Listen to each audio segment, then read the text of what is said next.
3. Assalamualaikum warahmatullahi wabarakatuh. Alhamdulillah, salatu wassalamu ala rasulillah wa ala alihi washabihi wa ala alihi. Sekalian,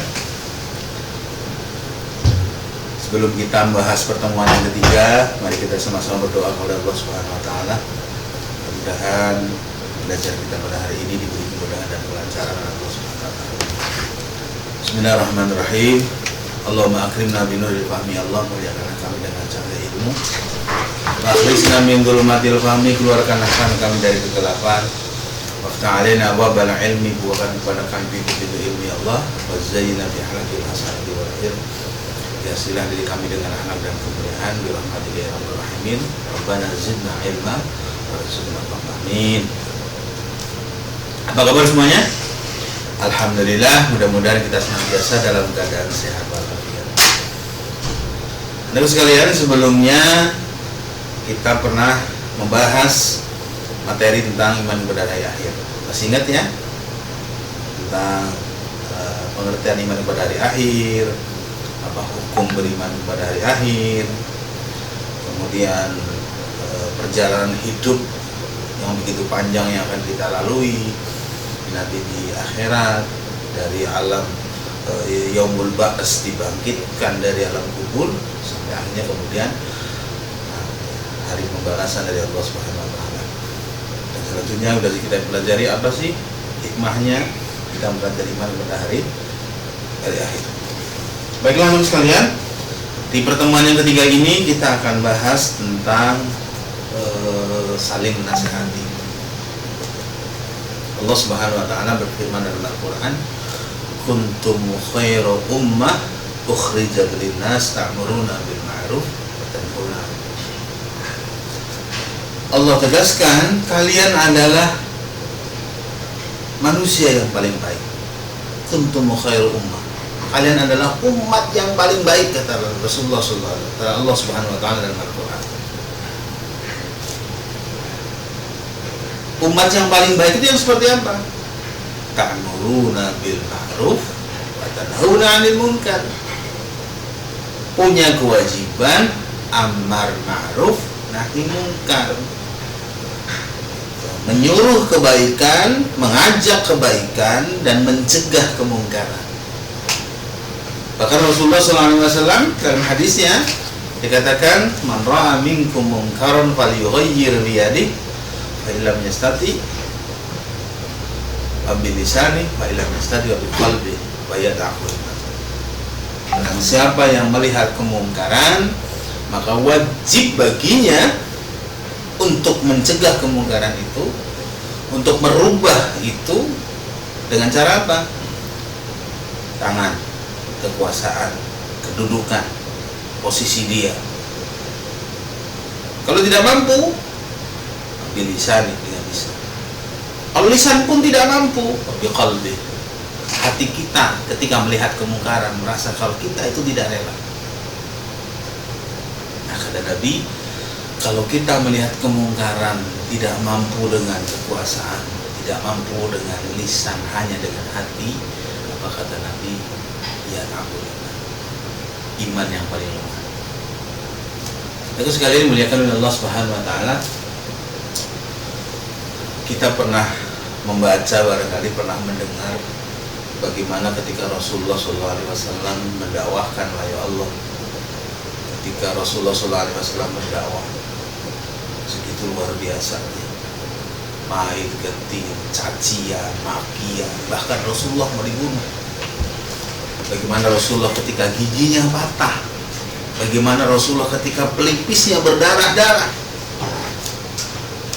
tapi Rasulullah tetap tegar, istiqomah dalam rangka untuk mendakwahkan wahyu Allah. Nah, kita sebagai umatnya, umat Rasulullah SAW, tentunya punya kewajiban untuk meneruskan dakwah Rasulullah SAW. Yang tentunya dakwah kita akan lebih ringan daripada dakwah Rasulullah SAW. Tantangan kita akan lebih ringan daripada tantangan yang dihadapi oleh Rasulullah SAW ketika itu. Oleh karena itu, maka dari Al-Quran dan hadis tadi, kita punya kewajiban untuk saling menasehati antara sesama kita. Wal 'asri innal insana lafi khusrin. Demi masa manusia dalam keadaan rugi. Semua manusia rugi. Pejabat rugi, orang biasa rugi, orang kaya miskin rugi, semuanya kan rugi. Illalladzina amanu, kecuali mereka orang-orang yang beriman kepada Allah. Tidak cukup itu, wa amilus shalihah, beriman kepada Allah, beramal soleh, dan yang ketiga wa tawasau bil haq wa tawasau bis sabr, menasihati dalam kebenaran dan menasihati untuk senantiasa berbuat sabar. Anak sekalian dimuliakan oleh Allah Subhanahu wa taala, ini adalah tugas yang berat bagi kita tentunya. Karena sungguhnya dakwah itu bukan tugas para ulama saja, para dai saja, para ustadz saja, para kiai saja. Tapi kita yang merasa diri kita adalah umat Rasulullah SAW, kalau kita ingin dianggap sebagai manusia yang paling baik, umat yang paling baik kata Allah, maka kita punya kewajiban untuk senantiasa mengajak kepada kebajikan dan mencegah kepada kemungkaran, sesuai dengan kemampuan kita. Terus sekali dimuliakan oleh Allah Subhanahu wa taala, dalam bab ini salah satu ayat yang berkaitan dengan saling menasihati adalah Al-Qur'an surat Luqman ayat 13 dan 14. Al-Qur'an surah Luqman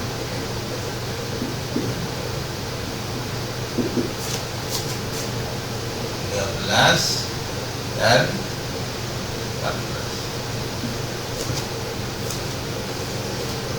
Apa isi Al-Quran dari surat Luqman 13 dan 14? Bisa kalian buka Al-Qurannya di rumah masing-masing. Silakan dibuka Al-Quran surat Luqman 13, 14, atau di buku kalian masing-masing.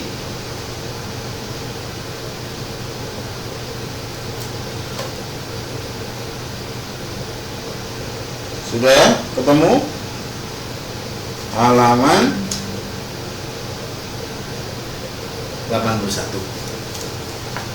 A'udzubillahi minasyaitonirrajim. Bismillahirrahmanirrahim. Ya, dilihat masing-masing.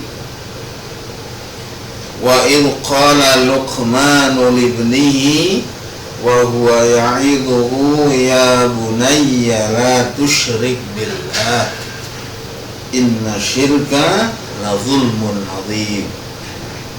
Wa wasaynal insana biwalidayhi hamalathu ummuhu wahnan ala wahnin wa fisaluhu fi amaini an ishkurli wa liwalidayhi ilayyal masir. Oke, kita baca bareng-bareng. Sudah? Dilihat. A'udzu billahi minasyaitonir rajim. Bismillahirrahmanirrahim.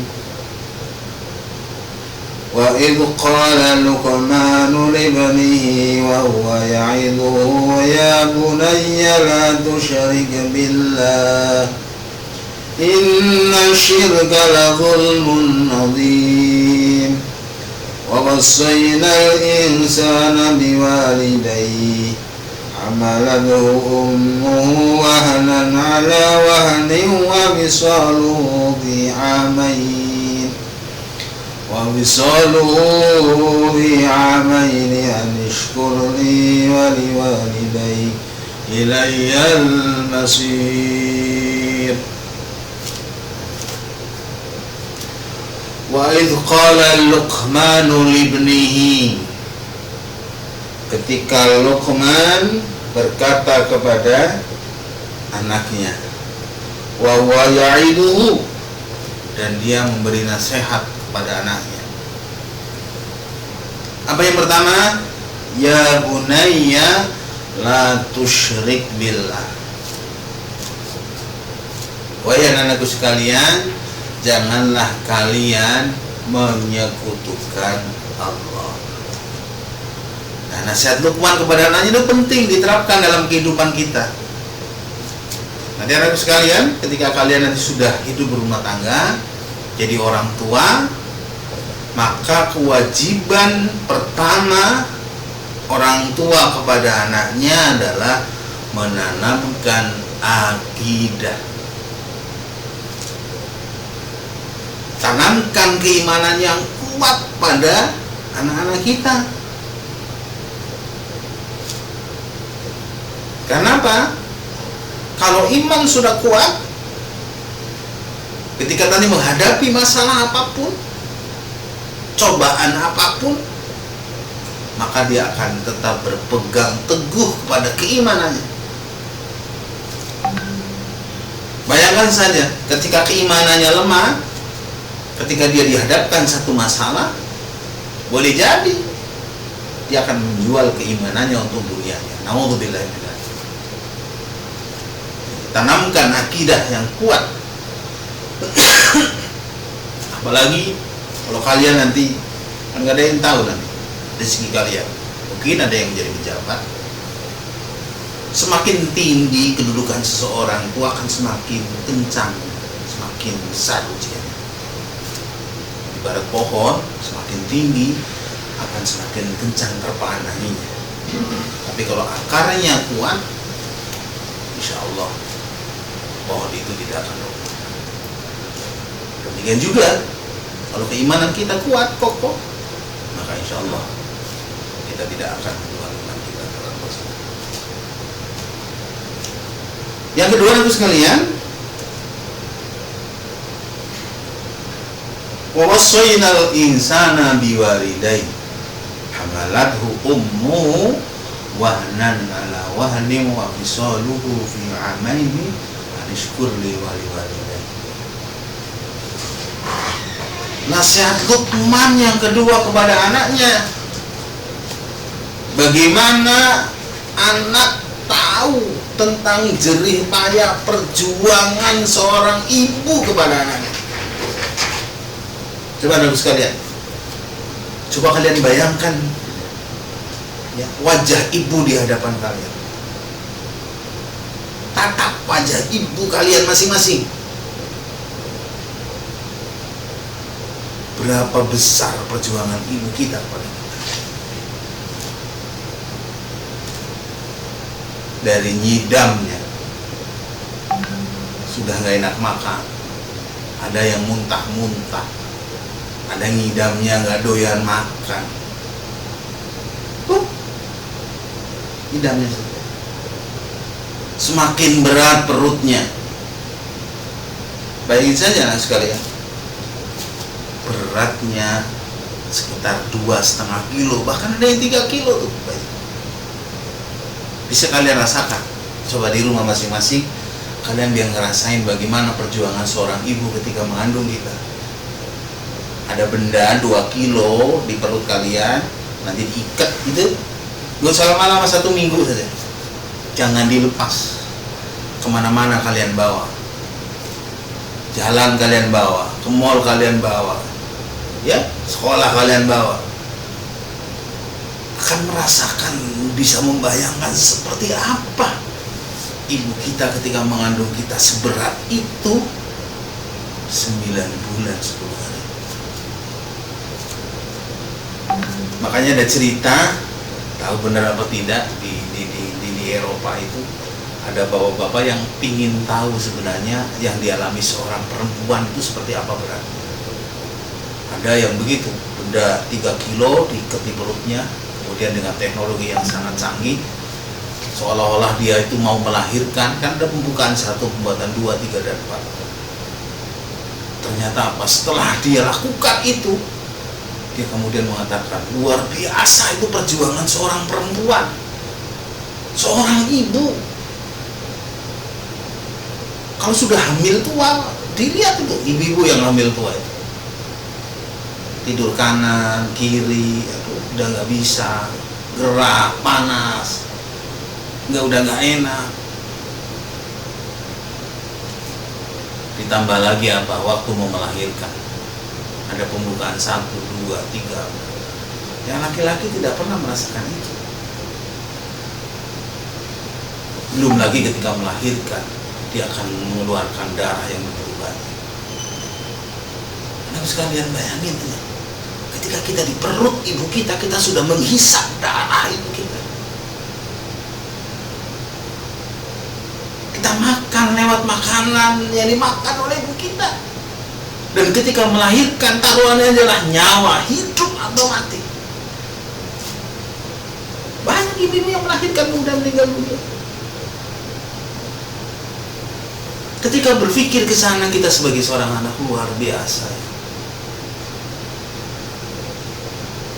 Ada tiga hal yang bisa dilakukan oleh seorang ibu, tapi tidak bisa dilakukan oleh seorang ayah atau suami atau laki-laki sampai kapanpun, sampai kiamat.